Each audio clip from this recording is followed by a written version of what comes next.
बांगलादेश आणि West Indies यांच्यात एकदिवसीय सामना पार पडला. खरं तर हा त्यांच्या सीरीजमधला दुसरा सामना होता. या सामन्याच्या निकालाशी किंवा त्याच्यातल्या रोमहर्षकतेशी आपल्याशी काही देणं-घेणं नाही. खरं तर हा सामना टाय झाला. त्यानंतर सुपर ओव्हर झाली. पण त्याही पेक्षा या सामन्यातली खरी चर्चा रंगली ती त्याची खेळपट्टी आणि वेस्ट इंडिज संघानं पहिल्या डावामध्ये एकदिवसीय सामन्याच्या 50 षटकं ही फिरकीची गोलंदाजी केली. वेस्ट इंडिजसारखा संघ संपूर्ण 50 षटकं फिरकी गोलंदाज वापरत असेल, तर ही गोष्ट आश्चर्यकारक मानली जाते. कारण क्रिकेटच्या इतिहासात असं पहिल्यांदाच घडत होतं, की एखाद्या संघाच्या 50च्या 50 षटकांच्या सगळ्या ओव्हर्स या फिरकी गोलंदाजांनी टाकाव्या. खरं तर विंडीजची परंपरा बघितली, विंडीजकडं एकापेक्षा एक अशा प्रकारचे वेगवान गोलंदाजांचा ताफा त्यांच्याकडे असायचा. अगदी मार्शल, रॉबर्ट्स, वॉर्नर, होल्डिंग, बिशपपासून ते वॉल्श एम्ब्रोसपर्यंत त्यांच्याकडं वेगवान गोलंदाजी एक पिढीच्या पिढी तयार असायची. पण काळ बदलला. वेस्ट इंडिजकडं आता वेगवान गोलंदाजांची नावं घ्यावीत असा एकही वेगवान गोलंदाज दिसत नाही आणि ज्याची दहशत ही प्रतिस्पर्धी संघाने घ्यावी अशीही परिस्थिती नाही. काळ झपाट्यानं बदललाय. मग ही वेस्ट इंडिज संघाची घसरण म्हणायची का आशिया संघातल्या आपल्या खेळपट्ट्यांचं स्वरूप म्हणायचं, हा एक संशोधनाचा विषय आहे. पण एकंदरीत बघितलं तर पूर्वीच्या काळात वेस्ट इंडिज गोलंदाजी म्हटलं तर एकापेक्षा एक वेगवान गोलंदाज समोरच्या फलंदाजाला जरासुद्धा उसंत द्यायचे नाहीत. एक संपला की दुसरा फ्रेश तयार असायचा.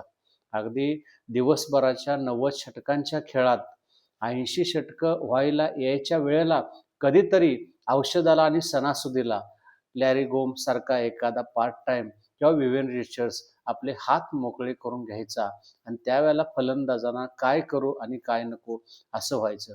पण आता काळ बदलतोय.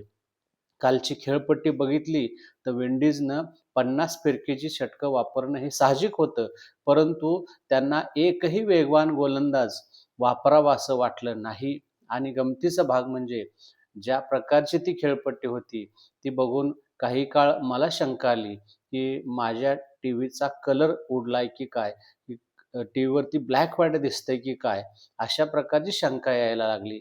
चॅनल बदलल्यावर कळालं, तर टीव्ही व्यवस्थित आहे, परंतु खेळपट्टीच एवढी काळी आहे, की खरं तर आपल्याकडची ऊसाची शेती भेगाळलेली खेळपट्टी बघितली, तर बांगलादेश क्रिकेट बोर्डानं या खेळपट्टीवरती क्रिकेट खेळण्यापेक्षा जर ऊस पिकवला, तर आपल्याकडं साखर कारखान्याला बऱ्यापैकी तो ऊस जाऊन त्यांना पैसा मिळू शकतो. अशा खेळपट्ट्या जर आशियात बनणार असतील, तर अगोदरच आपल्याकडे वेगवान गोलंदाज आशिया खंडामध्ये औषधाला सापडतात आणि अशा खेळपट्ट्या बघून ही वेगवान गोलंदाजांची पिढी नामशेष होती की काय अशी अवस्था आहे.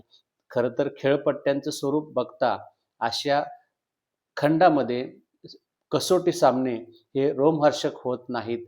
कारण खेळपट्ट्या एकतर्फी फिरकीला मदत करणाऱ्या किंवा पाटा असतात.